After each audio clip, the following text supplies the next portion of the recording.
Bismillah. Bismillah.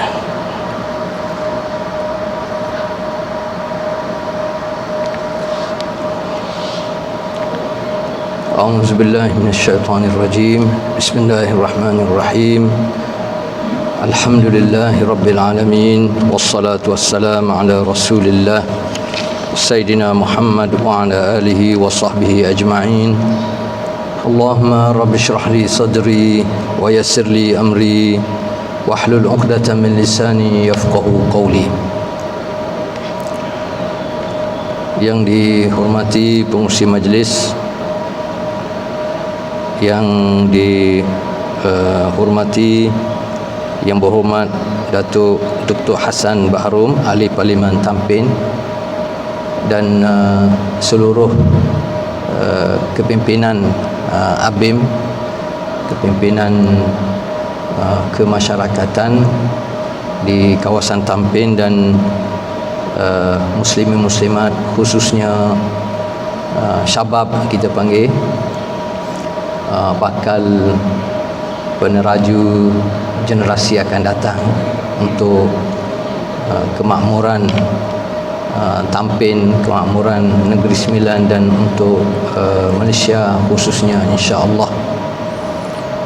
Kita banyak-banyak bersyukur pada Allah Subhanahu Wa Taala kerana dengan inayah dan rahmat daripada Allah kita dapat sama-sama hadir dalam majlis di tempat yang mulia dengan tujuan yang mulia untuk sama-sama kita fahami dan hayati tentang asas penciptaan Allah Subhanahu Wa Taala dan kemuliaan masjid ini dan seluruh masjid yang ada di muka bumi Allah Subhanahu Wa Taala. Sebenarnya kalau kita perhati, dia memang ada hubungan yang rapat sebenarnya antara kita dengan masjid, sama ada kita sedar ataupun kita tidak sedar. Semuanya kita boleh faham apabila kita kembali kepada sumber asas kita sebagai seorang Muslim.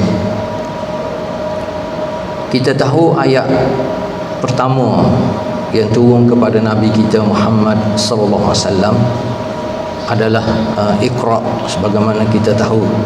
A'udzubillahi minasyaitonirrajim. Bismillahirrahmanirrahim. Iqra bismi rabbikal ladzi khalaq. Iqra ni sebagaimana kita faham dia mempunyai suatu kuasa package yang lengkap sebenarnya. Kalau kita baca ayat Quran, satu ayat tu kadang-kadang sudah cukup sebenarnya untuk kita faham matlamat hidup kita dan apa yang kita patut buat semasa kita hidup atas muka bumi ini. Termasuk contohnya ayat Iqra. Iqra ni dalam bahasa Arab dia memberi makna, biasanya kita terjemah bacalah. Bacalah. Apa makna bacalah? Kalau adik-adik kita yang umur 7 tahun, darjah 1, darjah 2, kita kata baca buku, dia pun ambil buku, dia bacalah. Buku bahasa Melayu ke, buku matematik ke. Jadi baca tu sesuai dengan kefahaman dia. Tapi kalau kita peringkat abang, mana peringkat menengah, umur 13 hingga 17, 18, bila sebut baca, kefahaman kita agak meluas. Mana kita baca, kita perlu faham apa yang kita baca. Dan kalau kita tidak faham, mungkin kita boleh berdialog, boleh berbincang dengan kawan-kawan, kita boleh tanya guru. Jadi padan dengan perkembangan umur kita. Allah Ta'ala nak bagi tahu kita melalui Nabi kita Muhammad SAW, maksud Iqra ni, kita perhati masa turunnya ayat Quran Iqra, Maknanya ayat-ayat lain tak turun lagi ni. Sebab Iqra ni adalah ayat pertama yang turun. Ayat pertama sebutir Al-Quran tu kita panggil 30 juzuk, 114 surah, beribu-ribu ayat ni, dia bermula dengan ayat pertama Iqra. Jadi Allah Ta'ala minta supaya kita baca. Nak baca apa? Quran tak turun lagi. Maknanya kita kena faham bila sebut baca, sesuai dengan Allah Ta'ala cipta kita manusia ni dengan kelebihan dan keunikan yang tersendiri yang tidak ada pada makhluk lain. Antaranya kalau kita nak banding, Allah Ta'ala sebut laqad khalaqnal insan fi ahsani taqwim.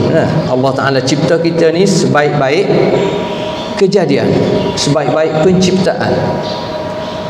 Kita rasa maknanya sudah cukup baik dan sudah cukup sempurna Allah Ta'ala cipta kita.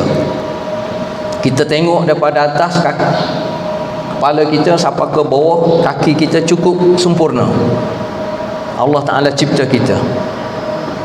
Dan dalam masa sama Allah Ta'ala lebihkan penciptaan, iaitu Allah Ta'ala anugerah kepada kita akal, yang tidak ada pada makhluk lain.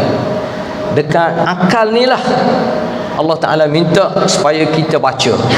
Jadi Iqra dia memberi makna baca. Maknanya kita kena baca, kita kena kaji, kita kena faham apa yang kita baca, dan kita kena beramal apa yang kita pelajari, dan wajib kita kena sebar setiap ilmu yang memberi manfaat. Apa saja ilmu yang kita pelajari, sama ada dengan keluarga kita, ibu bapa kita, di sekolah, di universiti, sumber mana ilmu yang kita dapat yang bermanfaat, wajib kita sebarkan, dan semuanya kita lakukan lillahi ta'ala. Ini makna Iqra. Sebab itulah Allah Ta'ala sebut Iqra bismi rabbik. Bacalah dengan dolak nama Tuhan. Maknanya bacalah kerana Allah Ta'ala. Maknanya duduk atas dunia ni tak boleh kita main-main saja-saja duduk. Ada matlamat, ada tujuan. Jadi kita nak tahu apa matlamat kita, apa tujuan kita, mesti dengan ilmu. Jadi asas ilmu adalah membaca. Jadi sebab itulah Iqra ayat yang pertama. Bismi rabbik, kerana Allah. Sebab apa kerana Allah? Allah Ta'ala beri jawapan mudah, semua orang boleh faham. Allazi khalaq. Sebab Allah Ta'ala lah yang mencipta. Sebab itulah dalam Al-Fatihah kita sentiasa baca dalam semaya, kita sebut Alhamdulillah, segala puji bagi Allah. Siapa dia Allah? Antaranya Rabbil Alamin. Rabb. Apabila sebut Rabb dalam bahasa Arab, dia memberi makna Allah Ta'ala yang cipta kita, yang cipta seluruh makhluk ni. Hak kita nampak, hak kita tak nampak, semuanya ciptaan Allah Subhanahu Wa Ta'ala. Dan dalam masa sama Allah Ta'ala beri nikmat yang pelbagai kepada kita. Semuanya kerana untuk kehidupan kita di muka bumi ini Allah Ta'ala cipta. Sebab tu dia guna Rabb Al-Alamin, seluruh alam ni, dengan dunianya, dengan langitnya, yang kita nampak, yang kita tak nampak, semuanya adalah hasil ciptaan Allah SWT. Jadi padanlah kalau Allah Ta'ala minta kita baca, kita kaji, dan apa saja yang kita buat mesti kerana Allah Subhanahu Wa Ta'ala. Itu yang pertama. Baik, daripada ayat Quran, apabila sebut baca tadi, maknanya kita kata boleh baca.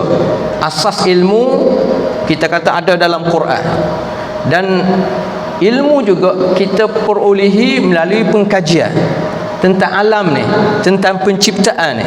Dan ustaz nak kait macam mana hubungnya kita dengan alam ini, sebagaimana kita nak kait macam mana hubungan kita ni dengan masjid sebenarnya. Baik, sebagai bagi contoh, ustaz pun baru terbaca ada kajian dibuat atas dunia ni, ada tempat yang kita panggil Padang Sahara, Padang Pasir Sahara. Di mana Padang Pasir Sahara? Di sebelah Afrika. di Mesir, Sudan, Tunisia sebelah sana. Padang pasir, kita tahulah negara kita tak ada padang pasir. Padang pasir maknanya padang pasir kan? Pasir debu. Kita kata apa faedah Allah Ta'ala buat. Baik, satu lagi, satu tempat nama dia hutan Amazon. Biasa dengar di mana hutan Amazon? Sebelah Amerika Selatan. Sebelah Amerika Selatan. Jadi satu tempat nama Gunung Sahara, pada pasir, semuanya pasir, hampir 100%. Satu lagi hutan Amazon, maknanya dengan hutan lah, dengan airnya, dengan hutan, bermacam jenis pokok, bermacam jenis tumbuhan, bermacam jenis binatang, semua ada. Tapi kajian dia buat sebenarnya ada hubungan. Apa hubungan dia? Melalui NASA, dia tengok setiap tahun, dia kata lebih kurang ada 28 juta tan debu-debu yang terbang daripada padang Sahara tu menuju ke hutan Amazon. Setiap tahun 28 juta tan debu-debu daripada padang Sahara pergi ke sana. Apa tujuan? Kajian dia buat hubungannya kerana melalui debu-debu ni lah, yang mana kita tengok debu, tapi dalam debu tu ada mineral, dan apabila gabung dengan awan dan air hujan, dia jadi pemakanan yang melengkapkan kehidupan yang ada di hutan Amazon.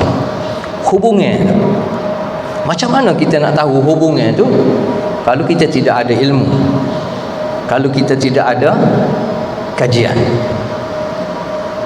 Begitu juga contohnya hubungan kita dengan air, yang mana Allah Ta'ala sebut Allah Ta'ala cipta keseluruhan ni asasnya daripada air, daripada air. Jadi kalau ada hubungan, ertinya kita kena bina hubungan tersebut, kita kena jaga hubungan tersebut. Allah Ta'ala sebut dalam Quran antaranya, ya ayuhan nas inna khalaqnakum min zakarin wa untha. Wahai manusia semua, akulah, Allah Ta'ala kata, aku jadikan kamu sama ada lelaki ataupun perempuan. Dua je, sama ada lelaki ataupun perempuan. Dan ciptaan Allah Ta'ala ni, ada yang Allah Ta'ala beri pilihan kepada manusia untuk memilih. Ada benda, ada perkara yang Allah Ta'ala tak bagi pilihan. Antaranya penciptaan dia terhadap lelaki dan perempuan. Adakah di kalangan kita ni, anak-anak pemuda-pemuda ni pilih, saya nak jadi lelaki, saya nak jadi perempuan? Ada apa pilihan? Tak ada. Maknanya ada benda yang Allah Ta'ala tak bagi ikhtiar untuk kita memilih. Itu ketentuan Allah, kita kena terima. Kita lelaki, kita perempuan, semuanya adalah ciptaan Allah Ta'ala. wa ja'alnakum syu'uban wa qabaila, dan aku juga cipta kamu ni pelbagai. Kita nak panggil beretnik, berpuak, berbangsa, semua sekali. Ini semua adalah ciptaan Allah Ta'ala. Ertinya dari satu sudut kita kena faham, sama ada lelaki ataupun perempuan, tidak ada yang lebih. Sebab itu adalah ketentuan dan ciptaan Allah Ta'ala. Begitu juga bangsa, begitu juga bahasa, begitu juga warna kulit, semuanya sama di sisi Allah SWT. Tidaklah kerana warna kulit dia hitam maka dia mulia, tidak. Tidaklah kerana bahasa dia bahasa Arab maka dia mulia, tidak. Walaupun dia ada kelebihan, sebab Al-Quran turun dalam bahasa Arab, tapi semua bahasa semuanya mari daripada Allah Subhanahu Wa Taala. Apa tujuan Allah Taala cipta lelaki perempuan dan berpuak berbangsa ni? Lita'arufu, itu asas dia, untuk kita kenalan. Apa makna berkenal-kenalan? Pelajar-pelajar kena faham. Apabila sebut berkenal-kenalan, biasanya kita sebut ta'aruf. Apabila sebut ta'aruf, maknanya kita nak kenal A dengan B. Nah, contohnya kita nak tahu nama dia, kita nak tahu keluarga dia, kita nak tahu dia belajar di mana, kita nak tahu cita-cita dia. Itu kalau hubungan individu. Begitu juga hubungan yang lebih luas, hubungan antara masyarakat satu kampung dengan satu kampung. Kalau lebih luas, hubungan antara negara dengan negara, contohnya. Baik, contoh macam mana hubungan antara negara dengan negara. Ta'aruf, perkenalan antara negara dengan negara, itu yang mewujudkan adanya kedutaan bagi setiap negara ni. Kalau kita ikut perkembangan kan, setiap negara mesti ada kedutaan. Contoh, kedutaan negara kita di Saudi, kedutaan negara kita di Thailand. Apa tujuan adanya kedutaan ni? Antaranya untuk bertaaruf. Cuma konsep ta'aruf dia tu berbeza lah. Konsep ta'aruf contohnya, apa tujuan ada kedutaan negara kita di Saudi? Sebab nak bina hubungan, perkenalan, nak memudahkan. Kalau kita nak pergi buat umrah, nak pergi buat haji, mudah kan? Sebab ada kedutaan Malaysia ada hubungan. Baik, mudah. Orang Saudi nak hantar, contohnya pelajar-pelajar dia mari belajar di Malaysia. Kita, pelajar-pelajar kita yang nak sambung dalam bidang syariah contohnya, antara pilihan adalah Saudi. Dia jadi mudah apabila adanya kedutaan, ta'aruf, perkenalan. Jadi apabila sebut ta'aruf, perkenalan, dia ada di sana kenal mengenal, dengan sendiri dia mesti ada unsur hormat menghormati, ada unsur tolak ansur, ada unsur tolong menolong, ada unsur maaf maaf. Betul tak? Itu di sudut nak bina hubungan. Jadi seterusnya kita nak masuk, apa hubungan kita dengan masjid ni? Hubungan kita dengan masjid antaranya apabila kita faham Allah Ta'ala cipta kita ni. Kalau kita kaji, kita belajar, kita ni dicipta, kita panggil jasad. Nah, ada jasad, ada roh. Kalau satu lagi, setengah kata jasad, akal, roh. Boleh belaka.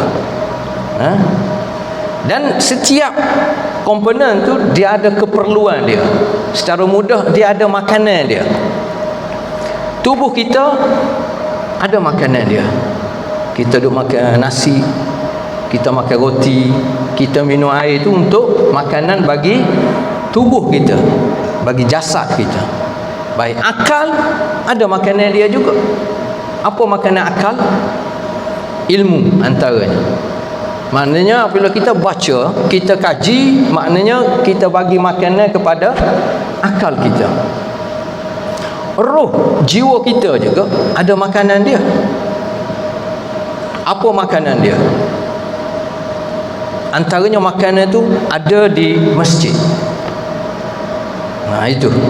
Jadi kalau kita nak hidup sihat, kita nak hidup gembira, kita nak hidup seimbang, kita panggil, kita kena bagi makanan belaka kepada komponen tubuh kita. Makanan jasad kita bagi. Untuk akal pun kita kena bagi juga makanan. Untuk roh kita, untuk jiwa kita juga perlu kita bagi makanan. Jadi kalau tubuh, makanan dia nasi. Kalau akal, makanan dia antaranya ilmu dengan kita baca. Dan asas pembacaan ilmu tu daripada Quran. Allah Ta'ala sebut dalam Quran antaranya ya ayuhan nas, wahai manusia semua sekali. Jadi apabila sebut manusia ni start daripada zaman Nabi Adam sampai ke zaman Nabi kita Muhammad SAW, sampai ke zaman kita, dan berterusan sampai ke hari kiamat. Ada tanpa kira warna kulit, sebut je manusia, mana dia masuk semua dalam konteks Allah Ta'ala nak tuju ni. Apabila sebut ya ayuhan nas, sebab itulah Quran ni kita kena faham, kita kena yakin dia real, dia waqi'i, dia reality, dia sesuai untuk setiap masa, setiap tempat, untuk semua manusia. Sebab itulah tak ada sampai sekarang ni dah 1400 tahun lebih masih tidak ada ayat Quran yang tidak sesuai. Tak ada. dia sesuai, sebab antaranya dia mukjizat, dia mari daripada Allah Ta'ala, dia adalah satu kebenaran. Jadi bila kita sebut ya ayuhan nas, wahai manusia, semua sekali, termasuk kita, walaupun kita Melayu, walaupun Quran ni turun kepada Nabi kita Muhammad SAW, dia bangsa Arab, tapi walaupun kita Melayu, walaupun kita Cina, walaupun kita India, dia masuk belaka. Ya ayuhan nas, qad ja'atkum mau'izatun min rabbikum. Allah Ta'ala kata, telah datang kepada kamu melalui Nabi Muhammad SAW Al-Quran, yang disebut antaranya Quran ni sebagai mau'izah. Apabila sebut mau'izah, dia adalah satu pengajaran, dia adalah satu ilmu dan nasihat. Jadi kalau kita nak ambil pengajaran, kita nak cari ilmu, kita nak dapat nasihat, antaranya kembalilah kita pada Quran. Di situlah ada segala-galanya. Qad ja'atkum mau'izatun min rabbikum wa shifaa'un lima fis sudur. Dan Quran juga merupakan penawar. Penawar. Kalau kita rasa sedih, kalau kita rasa serabu, bahkan kalau kita ada penyakit, penyakit zahir di tubuh kita, selain daripada kita berubat dengan perubatan tradisional ke, dengan perubatan moden ke, salah satu caranya melalui ayat-ayat Quran. Syifa, Allah Ta'ala kata, penawar kepada hati kita, jiwa kita. Wahudan, dan Quran juga merupakan hidayah, petunjuk. Kalau di waktu malam, kita perlu kepada cahaya. Kita duduk atas dunia ni, walaupun ada matahari, tetapi kita perlu pada cahaya, petunjuk. Mana cahaya tersebut, mana petunjuk tersebut? Ada di dalam Al-Quran. Wahudan warahmah, dan Quran juga penuh dengan rahmah. Apa dia rahmah? Biasa kita terjemah rahmah adalah kasih sayang. Kita terjemah rahmah adalah kesian belah Allah Ta'ala.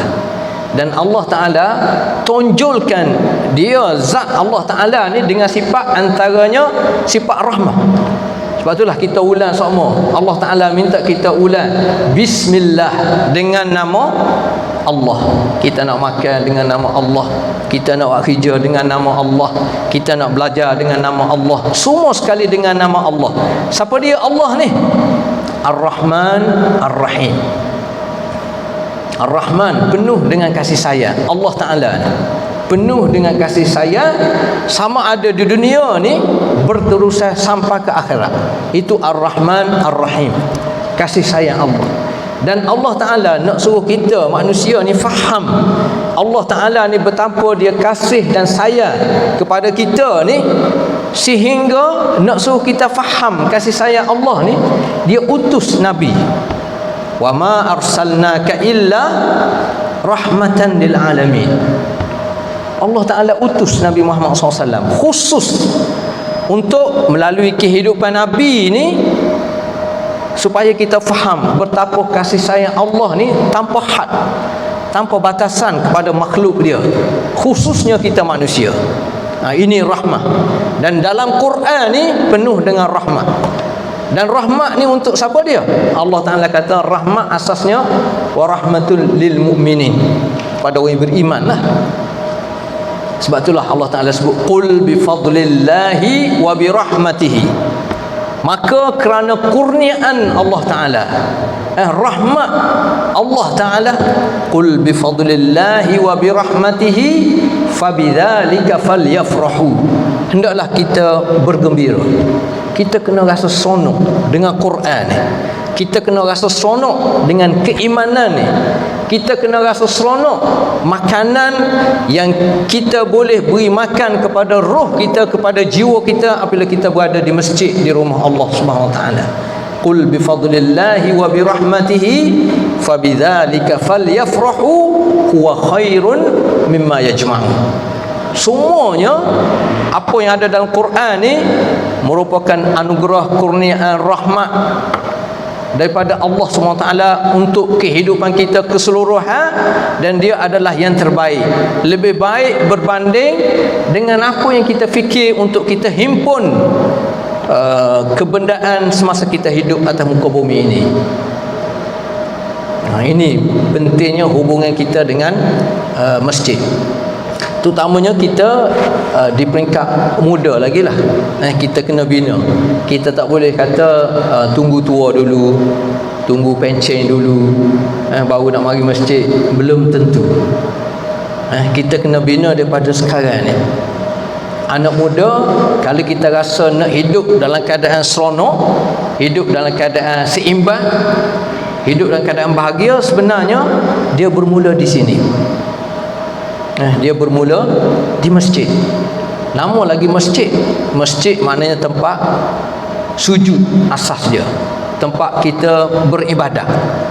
Bukan masjid ni, kalau kita perhati, sebahagian besar ulama kata masjid yang mula-mula dibina, masjid mana? Nabi SAW apabila dia berhijrah ke Madinah,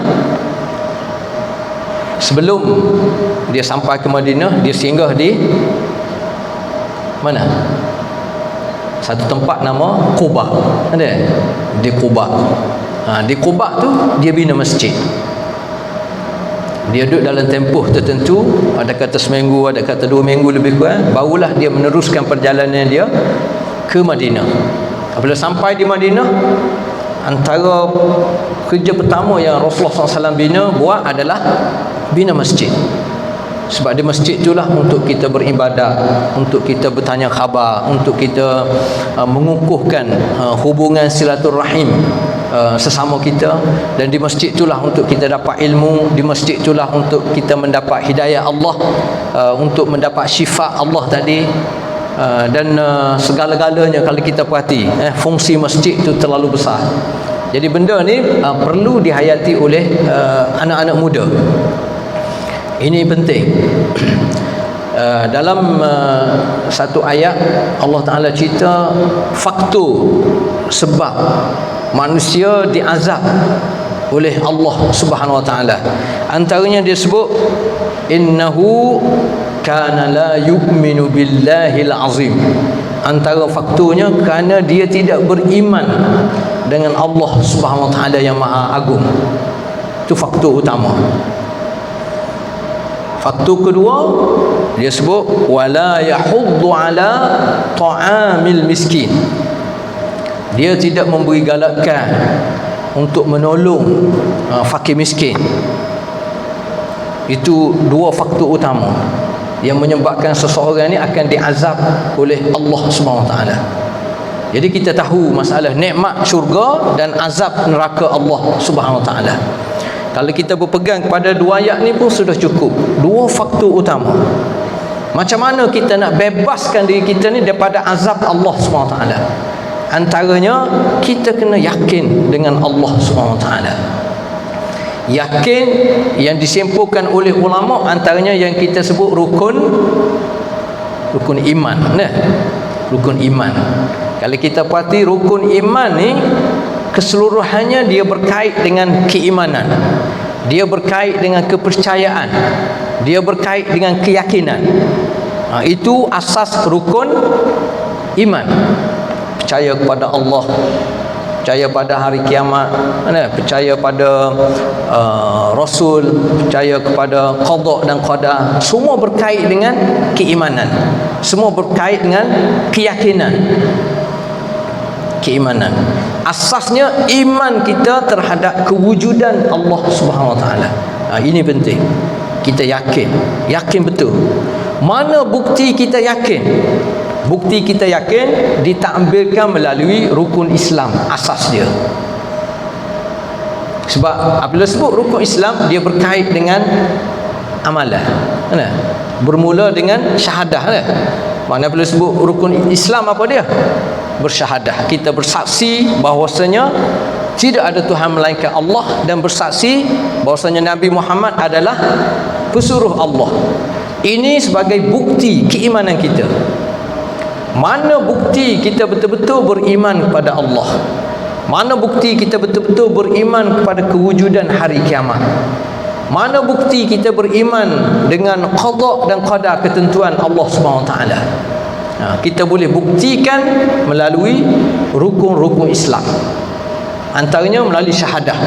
Apabila kita bersyahadah, maknanya kita bersaksi. Syahadah ni maknanya kita bersaksi, kita buat perakuan dengan sebenar, yakin sepenuh tanpa dipaksa bahwasanya tidak ada Tuhan melainkan Allah, dan Nabi Muhammad SAW adalah hamba dan pesuruh Allah Subhanahu Wa Taala.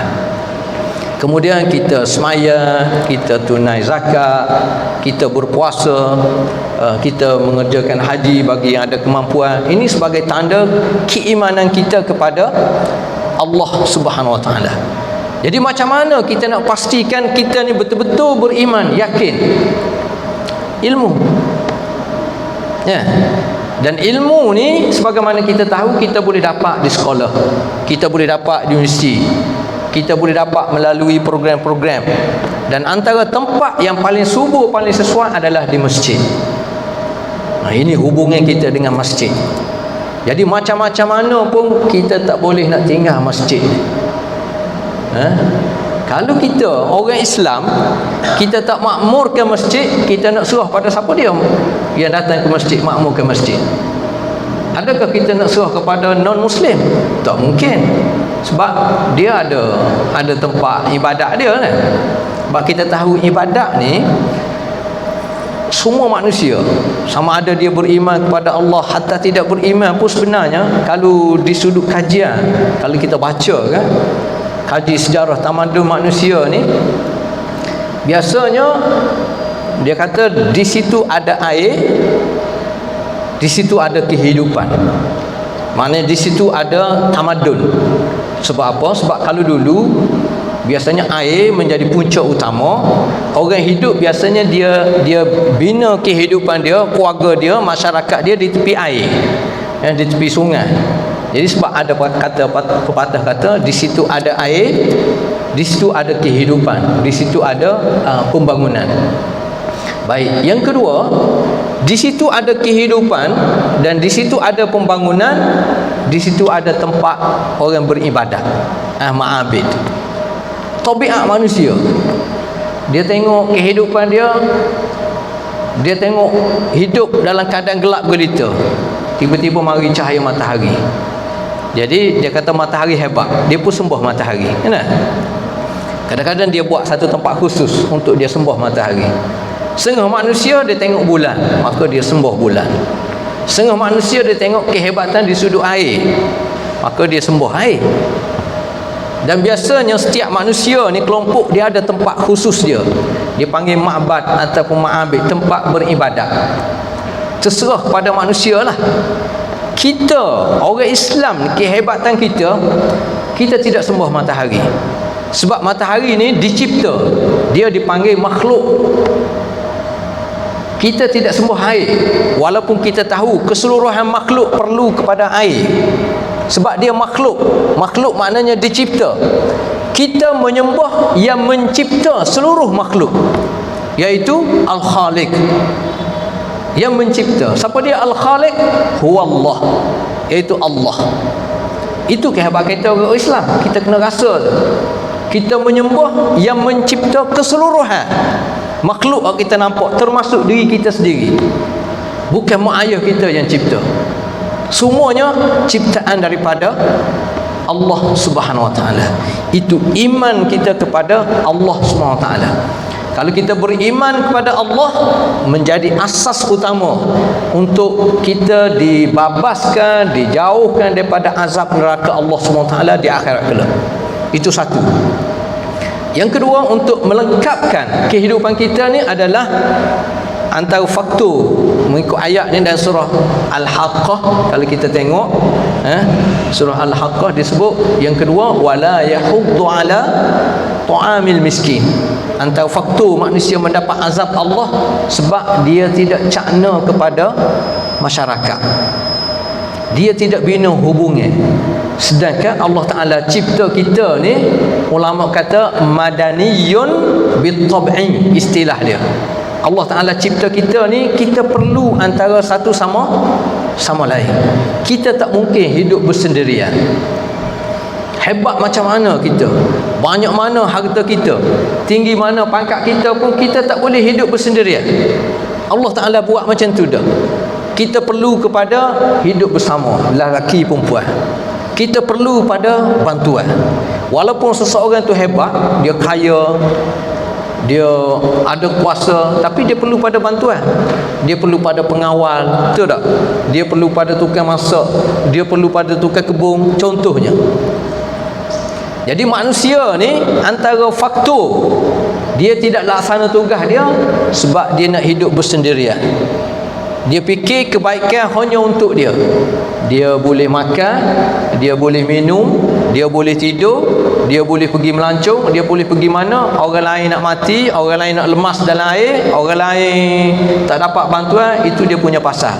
Ini antara faktor manusia diazab oleh Allah Subhanahu Wa Taala. Artinya dua faktor utama. Kita nak selamat daripada azab Allah Ta'ala adalah kita mesti beriman kepada Allah. Dan untuk pengukuhan iman, masjid antara tumpuan utama kita. Kita tak boleh tinggal masjid. Yang kedua, tadi iman billah. Apabila kita cakna pada masyarakat, dia panggil al-ihsan. Al-ihsan. Kan dalam hadis kan, malaikat mari jumpa Nabi dalam satu majlis tu, malaikat berupa makhluk manusia, dia jumpa Nabi, dia tanya kan, mal Islam, mal iman, kita terjemah dah tadi iman ihsan. Kemudian yang ketiga dia tanya mal ihsan. Ihsan ni secara mudah maknanya kita rasa bertanggungjawab, termasuk tanggungjawab kita dengan keliling kita lah, sama ada kita dengan manusia ataupun dengan makhluk lain, sebab semua adalah ciptaan Allah Subhanahu Wa Taala. Ihsan antaranya kita buat sesuatu ni dengan penuh rasa tanggungjawab. Kita buat sesuatu sebagaimana yang diarah. Contohnya, kalau kita seorang pelajar, macam mana kita nak laksana ihsan kita sebagai seorang pelajar? Maknanya kita turuti, kita patuhi kehendak ibu bapa kita supaya kita belajar dengan bersungguh-sungguh, rajin-rajin. Maknanya ihsan. Ihsan kita dengan guru-guru kita. Maknanya kita penuhi kehendak dia. Maknanya kita fokus masa belajar, kita laksana tugasan kita sebagai seorang pelajar. Kalau ihsan sebagai seorang pekerja ataupun pegawai kerajaan, maknanya dia kena terikat dengan peraturan. Contohnya mesti berada di pejabat bermula pukul 8 hingga pukul 4. Contohnya, kita betul-betul pastikan pukul 8 hingga pukul 4 kita berada di pejabat. Contohnya, kita laksana tugas, kita laksana tanggungjawab. Itu kita panggil ihsan. Ihsan yang lebih luas, sebagaimana kita nak hidup dalam keadaan bahagia, kita juga bertanggungjawab untuk pastikan orang keliling kita. Sekarang ni kita peringkat pelajar, sampai satu tahap kita hidup dalam masyarakat, kita juga akan berdepan dengan tanggungjawab tersebut yang kita panggil ihsan. Macam contohnya sekarang ni isu banjir kan? Isu banjir sekarang ni di sini berlaku banjir tak? Tak berlaku. Di Rembau ada banjir di Selangor banyak, di Pahang banyak banjir. Kalau kita pasti tengok dalam TV contohnya ada yang mati, ada yang berendam dalam air berjam-jam, ada yang terpaksa duduk atas bumbung. Jadi itu tanggungjawab kita sebenarnya, tanggungjawab yang tak terlibat dengan banjir. Sama ada kita sebagai individu ataupun kita sebagai satu organisasi ataupun kita sebagai sebuah kerajaan. Contohnya itu pelajar-pelajar kena cuba memahami tanggungjawab. Siapa dia yang bertanggungjawab untuk pastikan ujian musibah yang menimpa sebahagian daripada rakyat negara kita, contohnya siapa dia yang paling bertanggungjawab? Ialah kita semua termasuk kerajaan. Itu contoh. Ini ihsan. Kita kena laksana tugas. Macam contohnya kita terlibat dalam satu agensi sebuah kerajaan. Ya, orang yang terlibat maknanya dia dapat allowance dia setiap bulan dia dapat allowance dia. Tapi dia ada tanggungjawab. Antara tanggungjawab dia adalah nak pastikan rakyat, nak pastikan masyarakat sama ada setempat ataupun keseluruhan mendapat hak-hak yang sesuai. Termasuk apabila ditimpa oleh musibah. Tanggungjawab sesebuah kerajaan, tanggungjawab satu-satu agensi. Jadi macam mana kita nak bina tanggungjawab? Dia mesti lahir daripada kesedaran setiap individu, termasuk kita ni, pelajar-pelajar yang sekitar ada, kita kata 50 orang contohnya. Kita tidak tahu masa depan kita macam mana ni. Di mana tempat kerja kita?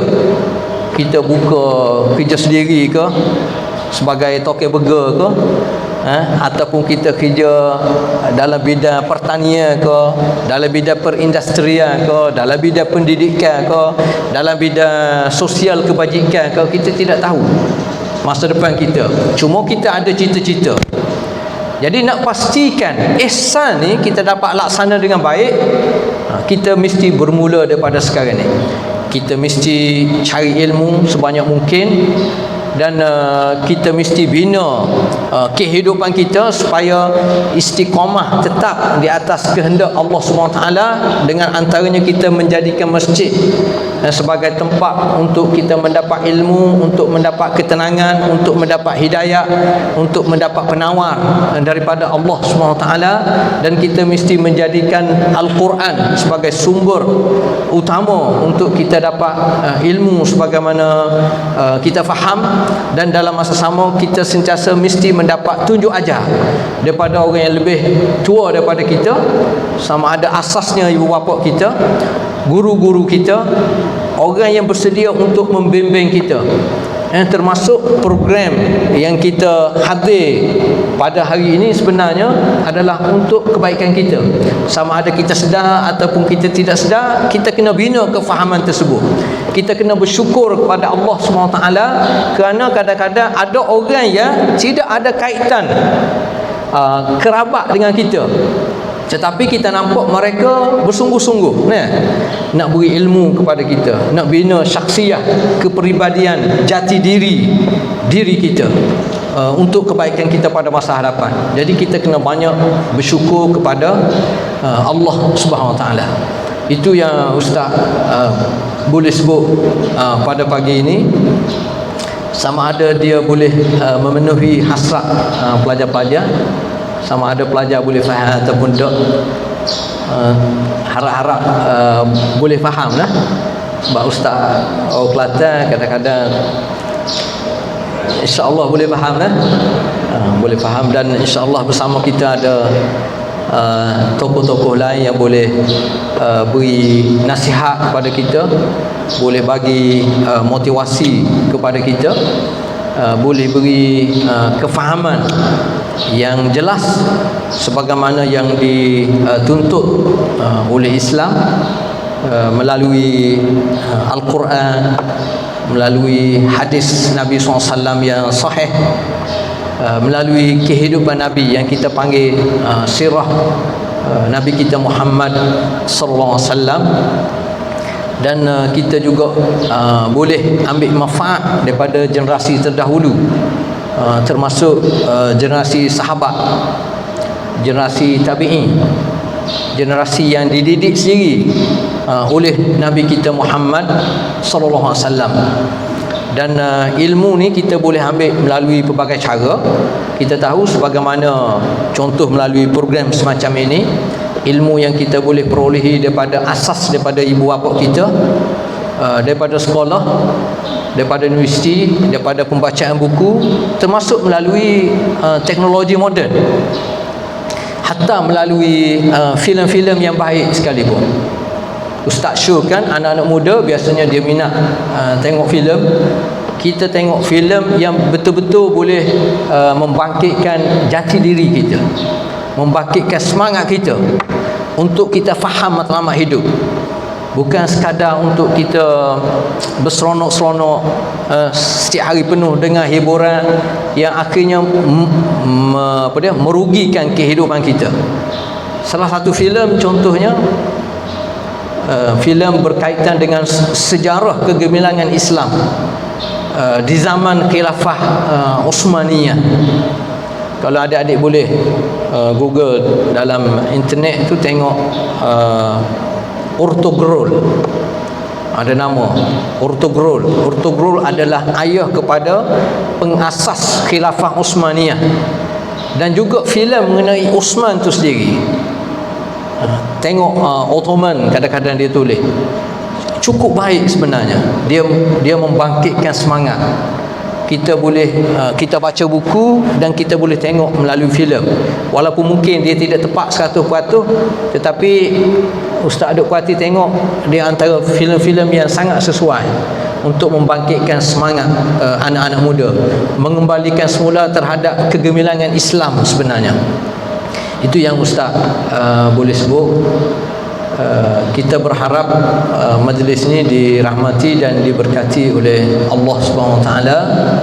Mengucap terima kasih banyak kepada pengurusan masjid dan pengurusan program ini kerana jemput hamba. Wabillahi taufiq wal hidayah. Wassalamualaikum warahmatullahi taala wabarakatuh.